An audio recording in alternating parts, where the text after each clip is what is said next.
Lembrando, rapaziada, que suplementos de qualidade você encontra lá na Growth Suplementos. Não somente isso, também tem roupas, acessórios para treinos, enfim, tudo do mais alto nível você encontra lá. Não esquece de usar o cupom Carlos que ajuda muito. Muito obrigado. Fala, rapaziada, tranquilidade. Carlos Analisti aqui, pessoal. Menos de 3 semanas pro Arnold South America começar. Os nomes principais da Open você muito provavelmente já conhece: Good Vitor e Leandro Pérez. Claro, também tem o Carlos André, que pode ser uma surpresa sim, mas nesse vídeo eu quero dar um foco nesses dois atletas, tá certo? Porque é o seguinte, cara, mesmo que exista, né, digamos assim, uma previsão que o confronto vai ser entre os dois, ainda assim é fato, cara. A maioria do público acredita que vai ser um atropelo do Good Vitor. Leandro Pérez, por sua vez, não tá muito confortável com esses comentários e dá pra entender, cara, é muito da hora o jeito que ele reage a isso, né? Ele bota um salzinho ali, né, falou que vai atropelar o Good Vitor, principalmente se aquela atualização de costas do Good Vitor for atual, né? Ele falou, pô, se você tiver desse jeito aí, meu irmão, vou passar o carro em você. Inclusive, né, deu outra alfinetada, falou o seguinte, ele só coloca fotos ali de preparação, adiciona mais ou menos uns 7 quilos de filtro, né? Ele falou desse jeito. E, mano, é muito engraçado porque, assim, como o Leandro Pérez, ele vem, né, sendo um underdog, o cara que tá sendo, obviamente, subestimado, isso dá um gás a mais pro cara. Então, eu não tenho dúvidas que ele vai trazer os seus 100%, vai fazer pelo menos de tudo para entregar os seus 100%. Não é garantia, né, que ele vai conseguir, mas tudo que tiver no alcance dele, obviamente ele vai tentar fazer. Até porque expondo, né, os pensamentos dele assim pro público, há também um pouco mais de cobrança. Eu espero que a mente dele esteja tranquila em relação a isso e, pô, se tiver, mano, isso é um ponto muito positivo para ele, porque um cara que tem, né, esse fator competitivo e expõe ele pro público, cara, ganha um ponto muito forte, sabe? Porque um cara que provoca, que fala, mano, não tem como, tá? Chama atenção e caso ele ganhe do Good Vitor, cara, vai fazer um barulho enorme, sabe? Então ele vai crescer muito. As palavras que ele tá falando em relação ao Good Vitor por enquanto, por agora, né, vai soar como algo positivo, porque é aquilo, né? Se tu fala e tu vai lá e faz aquilo que tu tava falando, pô, tu vai ser, obviamente, né, glorificado, o pessoal vai gostar muito de você, né, não vai ser visto como arrogância, né? Então, a tua vitória é aquilo, né? Confiança em si mesmo. Agora, caso ele perca aí, meu parceiro, não tem como, né? Vai ter que ouvir, tá? Vai ficar com a orelha quente. Porém, pessoal, é justo toda essa parte do público que subestima o Leandro Pérez? Será que ele realmente não tem chance contra o Good Vitor? Sabemos pelo confronto que ele teve com o Martin Fitzwater, né? Ou seja, ele deu uma pressão ali no cara que depois de algum tempinho foi top 4 no Olímpia. Isso obviamente dá um prestígio maior pra ele. Mas, pô, Leandro Pérez evoluiu muito. Ele não é mais aquele cara que competiu na última vez aí aproximadamente 2 anos atrás. Não, mano, entendeu? Ele realmente tá diferente. Deu pra ver que ele adicionou muito volume, tá com um aspecto mais denso. Cara, eu particularmente tô gostando muito das atualizações dele. Porém, a mais recente, essa daqui, há 3 semanas aí pro show. Mas primeiro eu quero te mostrar algo muito importante, que vai ser, tá certo, o fio da meada pra gente finalizar esse vídeo de uma maneira aí bem bacana, porque tem um ponto aqui que me preocupou muito. Vamos lá. Bom, pessoal, quero que vocês prestem muita atenção no que o Donaire vai falar, tá? Ele vai falar aqui umas coisas bem importantes e que vocês vão ver que tudo que ele vai falar aqui vai se refletir no decorrer do vídeo. Prestem atenção. Vou colocar uma legenda aí pra ficar mais audível pra vocês, tá certo? O glúteo tá entrando. Deu uma tremida pra entrar nas poses só, de costas. Senti que você teve um pouco de dificuldade de posar. Aqui é o Cruz, tá, pessoal, que tá posando. Agora é hora de vocês pegarem assim umas 2, 3 vezes na semana e fazer um treino só vocês dois, segurando tipo uns 10 segundos. Eu vi uma foto do Sérgio Oliva treinando pose, você chegou a chegar a essa postagem, morrendo, entendeu? Passando mal. Então é algo que a gente tem que buscar fazer, porque vai ajudar no detalhamento, de melhorar esse detalhe no físico de vocês e vai melhorar o condicionamento. Primeira coisa, fazer uma rotina mais... não a rotina, né? Um treino mais intensivo de pose 3 vezes, 2 vezes por semana. Cara, isso aqui deveria ser algo mais recorrente, tá? Pelo menos umas 5 vezes por semana. Eu sei que pose é algo muito cansativo. Falar aqui do conforto de casa é mais tranquilo e ainda mais, né, levando em consideração que eu não peso mais de 100 quilos, então um cara como o Pérez, como o Cruz, que tá lá beirando seus 120 e poucos quilos, vai ter mais dificuldade, porque é aquilo, cara, quando você tá posando, você tá contraindo seu corpo por completo, na maioria das vezes usando a sua força por completo, então... Cara, cansa. Às vezes, pessoal, esse treino de pose é tão intenso que alguns atletas relatam, né, que parece até que fez um full body. É obviamente, né, pelo fato de estar contraindo o físico, pô, como um todo, né? Então, vai ter aquela sensação de como se tivesse feito um treino. Então, assim, cara, é intenso, é cansativo, é até chato, é claro, né? Porque é 3, 4 rounds fazendo as mesmas poses, eu entendo, tá? Mas, pô, imagina aí, o cara faz um trabalho incrível, entendeu? Tem um off-season perfeito, um pré-contest, pô, dá tudo certo. Aí quando chega lá no palco, o cara que trabalhou as costas dele, por exemplo, pra mostrar uma evolução, chega lá e não consegue mostrar tudo aquilo que ele trabalhou, porque a pose não tá conseguindo deixar com que as costas fiquem totalmente expandidas, não consegue trazer tanto detalhe assim, não consegue contrair o glúteo que ele trabalhou o ano todo pra mostrar detalhes, você entendeu? E o fato do Donaire falar pra eles começarem a fazer agora 2, 3 treinos por semana mais intenso, me faz perguntar, pô, será que isso aí não deveria ter começado há muito tempo atrás, tipo, até mesmo quando tava em off? Eu sei que é difícil fazer isso em off, né? Quer dizer, eu imagino que seja difícil, mas, pô, há 3 semanas pro campeonato, será que vai dar pra melhorar tanto assim? Porque a pose realmente tem que ser sem esforço nenhum, né? Praticamente sem esforço, sabe? Então, você ter esse fator, né, de que você consegue posar melhor do que os outros, por mais tempo do que os outros, realmente pode mudar o resultado de um campeonato. E preste atenção no que o Donaire vai falar agora. Esse condicionamento de pose a gente não vai conseguir treinando, fazendo cardio, outras coisas, só treinando pose. Perfeito, cara, não tem colocação melhor do que essa feita pelo Donaire. Condicionamento de pose não se conquista fazendo cardio ou outra coisa, é fazendo pose, tá? Porque o cardio da pose é totalmente diferente. Existe o vácuo, existe obviamente também a consciência corporal do que eu tô ativando, do que eu tô conseguindo ali aprofundar de corte, entendeu? Então esse detalhe com a pose é algo muito importante. E, pô, você pode até estar falando, mas tu tá falando isso, mas você não sabe como tá a rotina de poses no cara todos os dias, entendeu? Talvez ele treine pose todos os dias e vai tirar 3, 2 dias ali da semana pra fazer de uma maneira mais intensa. Mas olha as poses do Leandro Pérez, eu sei, tá? Que ele é um cara que posa bem sim, já vi ele posando no palco, me agrada muito as poses dele, mas dessa vez eu fiquei um pouco preocupado, por quê? Ele tá adicionando peso novo, então não é a mesma coisa do que posar há um ano e meio atrás. É totalmente diferente. Massa muscular cobra oxigênio e com esse peso novo adicional aí, talvez ele tenha mais dificuldade até em relação à mobilidade e claro, né, pessoal, para segurar a pose durante vários rounds. Vamos ver aqui, tá? Então aí pega aí umas 2, 3 vezes na semana. Eu acho que assim, dá pra entender o que o Donaire tá falando. Dá pro cara também ir ao limite, né, cara, em relação à pose todos os dias, porque aí vai ferrar com a estratégia do cara, né? Então, ele é a mente aqui, mas essa declaração aqui deixa o cara meio que tipo assim, pô, então quer dizer que ele não tá dando ao máximo nas poses, entendeu? Dá pra entender o que eu tô querendo falar, né? Entendeu? Já que a gente não tá fazendo quase nada de aeróbico, às vezes pega, ou talvez fazer num período de, ou nos dias de descanso, fazer esse treino de pose mais intenso, entendeu? Bom, rapaziada, avancei um pouco aqui pra vocês verem a pose do Pérez, tá certo? É o seguinte, mano, primeiro, né, a linha do Pérez, realmente incrível, tá? Muito bonita, algumas pessoas talvez possam não se agradar da linha dele, isso aí vem pelo fato de que ele não é um cara tão diferenciado assim para arredondamento muscular, mas primeiro preste atenção como é importante você conseguir contrair o músculo nos seus 100%. Olhem o braço do Pérez, tá? Voltando aqui um pouco, ó, quando ele vai fazer a pose, eu não sei se foi intencional, tá? Mas aqui olha o braço dele como tá. Aí quando ele contrai, olha a diferença, né? O aspecto, a parte aqui ó, da cabeça medial do tríceps, ela vem muito mais, então o preenchimento, o detalhamento do braço melhora. Só que uma coisa que me preocupou, pessoal, é isso aqui, ó. Os cortes na perna dele, dá pra ver claramente que ele tá ativando um pouco aqui ó, do reto femoral, mas essa perna daqui não tá tão bem ativada. E no palco, será que isso aí vai aparecer também, entendeu? Tipo assim, esse problema vai aparecer, porque o Good Vito é um cara que, mesmo que ele não seja absurdo de pose, a perna dele fica muito cortada. E ele ativa muito bem a perna dele, tá? Mas falando aqui do físico, dorsal muito larga, ele melhorou muito, né, cara? O V-taper dele, então isso aí, levando ainda mais em consideração que a cintura dele no dia do show fica muito fina, vai dar outro aspecto pra ele. E batendo de frente com um cara como o Good Vito, que tem um frame absurdo, isso aqui, obviamente, ele iria realmente precisar, e melhorando, né, do jeito que ele melhorou, realmente vai ser uma adição muito boa pra batalhar com ele, tá? Então, dá pra gente imaginar que no frame ele não vai ficar devendo. Tá certo? Então ele tá muito bem preenchido, o braço, cara, melhorou muito. Eu me lembro que ele lá no Monstercast, sempre que ele participa do Monstercast eu gosto de ver, cara, porque o Leandro Pérez, ele tem uma personalidade muito interessante, tá? É muito bacana ver. Mano, o Fernando Superman tava assustado com o braço dele, falando... Ele tava namorando o braço do Leandro Pérez, a verdade é essa. E aquele negócio de contrair... Tá bonito o braço, velho, tá bonito. Aquele negócio de contrair, sabe?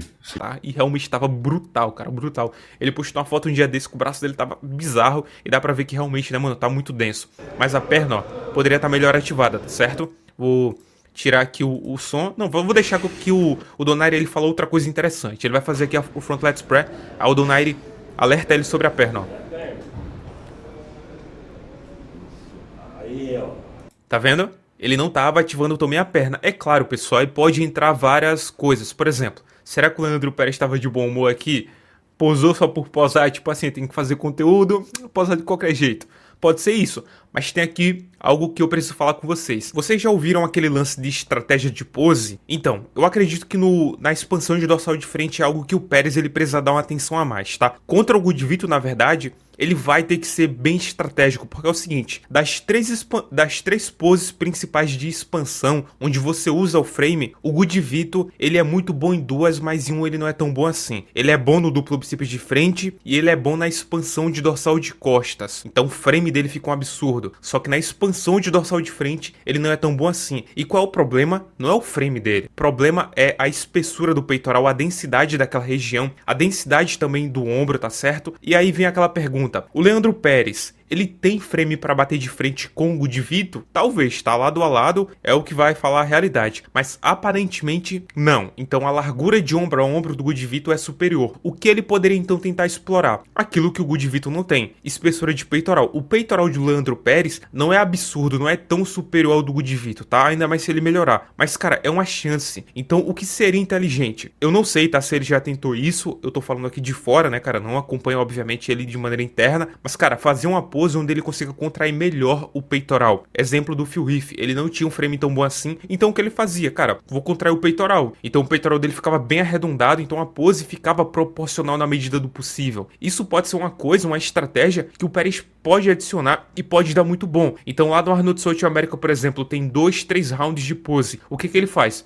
No primeiro round, nas prévias, ele faz essa pose e não usa a contração no peitoral. E no segundo round, ele já contrai o peitoral. Ele, obviamente, depois que acabar o prejudge, se o confronto estiver próximo, ele vai olhar lá na filmagem, né? Pô, qual ficou melhor, contraindo o peitoral ou sem contrair o peitoral? E para as finais, ele usa a pose que ficou melhor. Deu para entender? Essa daqui é uma pose que ele pode usar a estratégia. E sendo sincero com vocês, cara, eu não acredito que essa pose aqui esteja executada nos 100%. Ele pode caprichar um pouco mais, tá? Talvez elevar um pouco mais a caixa torácica, contrair melhor o peitoral. Se ele tiver, cara, com aspecto empedrado, mesmo que ele não tenha o frame como vantagem, a densidade do peitoral do ombro pode fazer com que ele tenha uma vantagem sobre o Gudivito. Essa é a importância de ter estratégia de pose.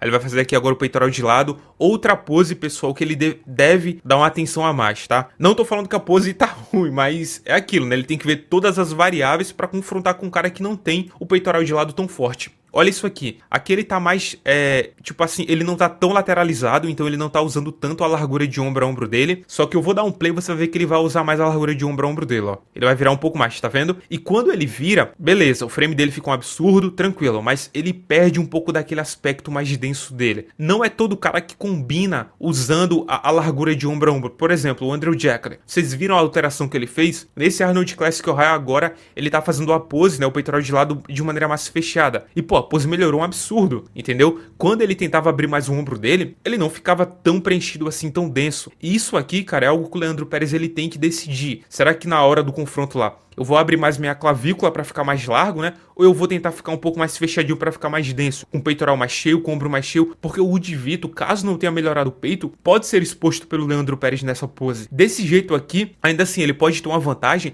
mas eu acredito que caso ele faça a pose, ó, um pouco mais fechado, desse jeito aqui, tá vendo? Talvez ele tenha mais vantagem ainda, entendeu? Então essas variações é algo que ele realmente precisa ficar atento, porque o Gudivito não é moleza. Não tem como o cara chegar lá e palitar os dentes com ele, entendeu? Então todo detalhe é importante. Outra coisa, ele vai fazer agora o back double biceps, né? Na verdade, pessoal, nas duas poses de costas eu quero mostrar algumas coisas interessantes pra vocês, tá? Primeiro, aqui dá pra ver que o Pérez, ele tá com os braços um pouco mais pra frente, né? Com os cotovelos mais pra frente. Por quê? Duas coisas. Primeiro, né? Que ele adicionou muito volume e como ele é um cara estruturalmente falando mais estreito, né? Você vê a largura da clavícula dele, tá certo? Ele vai ter, obviamente, uma dificuldade, né? Em relação à mobilidade pra manter os ombros paralelos e conseguir a largura nos 100% das costas dele. É por isso que ele tá fazendo fazendo isso. Então ele consegue uma expansão melhor nas costas dele. Mas eu me pergunto, será que o frame é o caminho pra ganhar do Good Vito? Aí é outra pose que ele pode testar lá no Arnold South America, entendeu? Ele pode, obviamente, jogar os cotovelos um pouco mais pra trás. Ele vai, obviamente,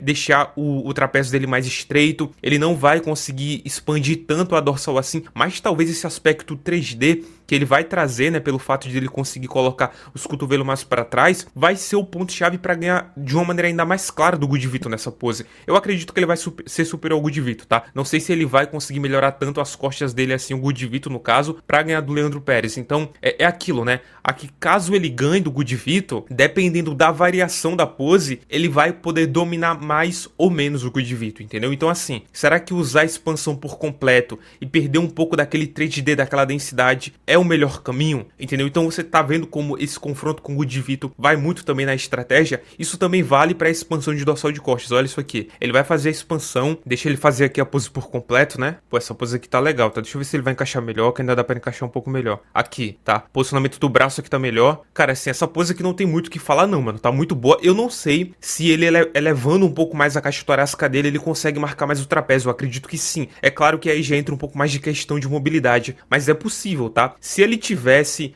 digamos assim, a capacidade de colocar a caixa torácica dele mais pra cima, sem obviamente, tá, deixar com que a mão aqui, né, escorregue, ou que obviamente, né, ele não perca essa largura de músculos escapulares aqui, seria perfeito, tipo o Nick Walker, por exemplo. Olha ele lá no New York Pro. O Nick Walker, ele tem uma dificuldade de mobilidade, muitas vezes ele já errou o backlight spread dele, né, a expansão de dorsal de costas, porque ele não conseguia abrir tanto os músculos escapulares, mas quando ele conseguia, cara, ele conseguiu contra o Marty Fitzwater, ficou claro, né, cara, como os músculos escapulares dele era superior ao do Martin, entendeu? Então é o seguinte, se o Leandro Pérez conseguir fazer isso, adicionar ainda mais detalhe no trapézio dele, mais separação, aí vai ficar uma pose muito boa, tá? Porque ele não precisa confrontar contra o Good Vito somente na expansão, porque a expansão do Good Vito é absurda. Ele também tem que trazer o aspecto 3D, é claro, tá? Ele ainda tá um pouco longe do campeonato, né? 3 semanas ainda muita coisa vai mudar, mas eu espero, cara, que ele consiga deixar as costas ainda mais encaroçadas aqui no trapézio, sabe? A marcação mais clara e também, ó, marcar mais a região da dorsal dele, porque pra ganhar do Good Vito nessa expansão de costas, o cara tem que ser denso, tá? Tem que ser espesso, porque o frame dele, cara, é absurdo. Enfim, ele vai fazer agora aqui o tríceps de lado, e aqui tem outro ponto curioso, tá? Olha isso aqui. No tríceps de lado, é por isso que eu falo de detalhes, cara, é muito importante. O posicionamento do tronco dele tá muito bom, tá? Porque ele não tá virando tanto o tronco dele, então ele tá usando um pouco mais de espessura de peitoral, né? Ele deixou de usar a largura da clavícula para mostrar um pouco mais do peito, bacana. O posicionamento da perna tá muito bom. Tá um tríceps de lado, né? Não tá um tríceps de frente, mas olha a questão aqui do oblíquo, tá vendo? Ele poderia estar contraindo mais o oblíquo, só que aí entra aquilo que eu falei pra vocês, né? Será que ele não tá de mau humor aqui, né? Não sei, né? Porque quando ele vai fazer aqui essa variação de tríceps, ó, olha isso aqui, tá vendo? Olha a parede abdominal dele como fica melhor. Então imagina ele fazendo isso aqui naquele jeito que ele tava executando o tríceps agora, entendeu? Esses detalhes aí pode contar muito pra uma vitória, sabe? Ele vai fazer aqui agora o abdominais e coxas, e olha a ativação da perna dele como aqui tá muito melhor do que no duplo bíceps de frente. Olha isso aqui, olha o sartório dele, cara, como fica massa, né, velho? Olha isso aqui, fazer o abdômen e aqui ele vai puxar o vácuo, uma pose que fica muito bonita, tá? O frame dele, cara, ele melhorou muito a largura da dorsal dele, o braço dele tá muito denso, né, cara? A perna tá muito bem ativada nessa pose. Então é o seguinte, cara, resumindo, tá? Eu acredito que o Leandro Pérez vai ser, sim, muito competitivo, tá? Uma boa observação aqui pra fazer é que o Leandro Pérez, ele tem mais ou menos 1,80 m, né? Ele é da mesma altura ali do Rafael Brandão. Muita gente acredita que ele é da altura, né, do Good Vito, então ele tem aproximadamente 1,68 m, 1,70 m, não, tá? Ele é um cara alto, então isso aí pode ser um ponto de vantagem pra ele, porém, pode ser um ponto negativo, porque o Good Vito, ele vai ficar mais denso, né? Pô, parecia agora o Renan, né, da Forfeit Club, que fala, ah não, isso é uma coisa boa, mas também pode ser uma coisa ruim. Mas é verdade, tá? E outra coisa, né, a se levar em consideração é que o Leandro Pérez, ele se tornou pro o quê? Tem 2 anos, eu acredito 3 no máximo. Então assim, é difícil, cara, construir tanta massa muscular em tão pouco tempo, entendeu? Ainda mais pra um cara alto como ele. E eu vou falar aqui uma coisa pra vocês, pessoal. Ganhar do Good Vito hoje é mais questão de você conseguir explorar as fraquezas dele, mas aí entra um contraponto. E se o Good Vito nesse evento não apresentar tantas fraquezas assim? Se ele conseguir melhorar o peitoral dele, o ombro, as costas, aí ganhar dele, pessoal, é uma missão difícil pra qualquer um da Pro League. Então assim, ganhar do Good Vito, cara, é muito complicado porque ele é muito absurdo, realmente a palavra é essa, tá? A estrutura, o nível de volume muscular, o cara, mesmo que tenha pontos fracos ali bem nítidos, ainda é um adversário muito difícil para os caras do topo, entendeu? Da Pro League. Então assim, cara, Good Vito, ao meu ver, ainda é o favorito, mas eu não tô subestimando o Leandro Pérez. Eu acredito que ele vai fazer um confronto muito bom e caso ele consiga ter uma estratégia de pose ali onde consiga, né, atingir, entendeu? O Good Vito nos pontos que ele é mais carente, né? Pelo menos que a gente não sabe, né, se ele vai apresentar evolução, mas baseando-se no que a gente viu, né, caso ele consiga explorar os pontos fracos do Good Vito, aí, meu parceiro, o confronto pode ficar muito próximo e, né, e quem sabe, né, o que pode acontecer. Mas essa é a minha visão, tá certo? Quero saber se vocês concordam. Lembrando, rapaziada, suplementos de qualidade você encontra lá na Growth Suplementos. Se possível, utilize o cupom Carlos, tá? Me ajuda muito. Tamo junto, rapaziada. Valeu. É nóis.